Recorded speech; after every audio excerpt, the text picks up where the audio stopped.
Chairman, Mr. Secretary, welcome. Congratulations. What a great honor, and I wish you much success. I hope you're as good of Secretary of State as Representative Malinowski brags about your soccer game. I wanted to go back to the topic of the Iran nuclear deal. And one of the principles that there was bipartisan agreement on during the negotiation of the JCPOA, the Obama, Biden, Kerry administration would frequently talk about the deal not being built on trust but built on verification. That's something that I agree with, actually. Is that I don't want to put any words in your mouth or make bad assumptions. That's something you agree with as well? Yes, very much so. One of the areas of controversy was that part of what was worked out was placed into an agreement between the IAEA and Iran. Is that something that you have seen yet, the text of that agreement between the IAEA and Iran? Referring to the recent agreement between the... At the time of the JCPOA, a lot of the verification terms were placed into that agreement. Certainly at the time, I was fully aware of the various processes and procedures that were in place for verification and monitoring. And I think I have a pretty good handle on what the agreement calls for and indeed requires of Iran. That's great. And when Secretary Kerry was here at that time, when we were having a hearing to vet out the deal and decide what our positions would be on an upcoming vote, he hadn't yet seen it. We hadn't yet seen it. I still haven't seen it. I don't know of any member of Congress who's had the opportunity to read that agreement. So that's something that I and others remain interested in being able to read, because the deal's not built on trust, it's built on verification. And we don't have all of the terms of the verification agreement that was worked out between the IAEA and Iran. On the side deals, on the sunset provisions, putting aside the Iran-UN arms embargo and that date which has passed, we have sunset provisions coming up a couple years up in 2023 and beyond.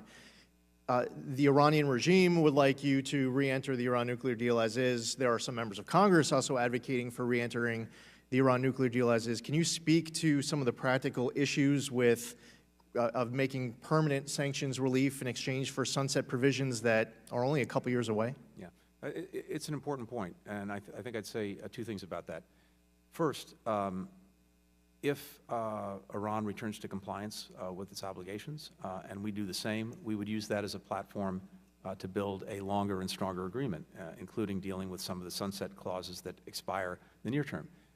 Having said that, the ones that matter most, the ones, for example, that prevent Iran or bar Iran from enriching beyond 3.67%, the one that caps its stockpile of enriched material at 300 kilograms, those don't expire until 2030. So we've got about a decade on those, and those are the most critical ones when it comes to Iran's breakout time. Beyond that, the various inspection provisions actually go even beyond 2030. So it's not to say that the sunsets are not an issue that need to be addressed. They do. But in terms of the ones that matter most for Iran's breakout capacity, they start to expire in 2030. Definitely highly sensitive to those that are more imminently coming up, which present an issue in any potential negotiation. One of the reasons why we raise non-nuclear as well is because the leverage that brings the Iranians to the table, for the most part, is they want the sanctions relief. When you negotiate away the leverage that brings them to the table, then what's the leverage left to deal with some of the other non-nuclear activities you have to deal with? So that's one of the reasons why we speak out on it, is just that sensitivity to losing the leverage. One quick point, I just wanted to mention that, there were even officials in the last administration too, ceding that Iran had not yet violated any of the JCPOA by the time that the United States had withdrawn. There are issues with that. The IAEA twice found Iran in violation of heavy water. They were producing more IR-6s. Same thing with spinning the centrifuges with IR-8s. There were issues with regards to access to locations attempting to acquire carbon fiber, testing of advanced centrifuges. That list goes on, and that was before the United States withdrew from the JCPOA. So something that I think is very important is that the administration does not give the Iranians, we don't cede to that point where they claim that they were in full compliance when we withdrew, because that's not accurate.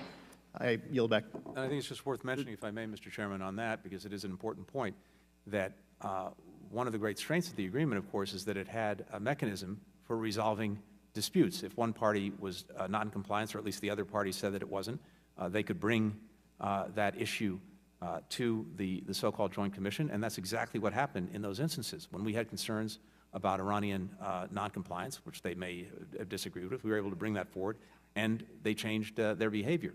And that's enforced by something very important, and that is the snapback provision in the agreement, so that if Iran is brought before the compliance committee, for lack of a better term, and doesn't make good on its requirements, then we have the ability, with our European partners, to snap back the sanctions. That's a very powerful enforcement mechanism. The gentleman's time has expired. The committee will now stand in a brief recess, and we will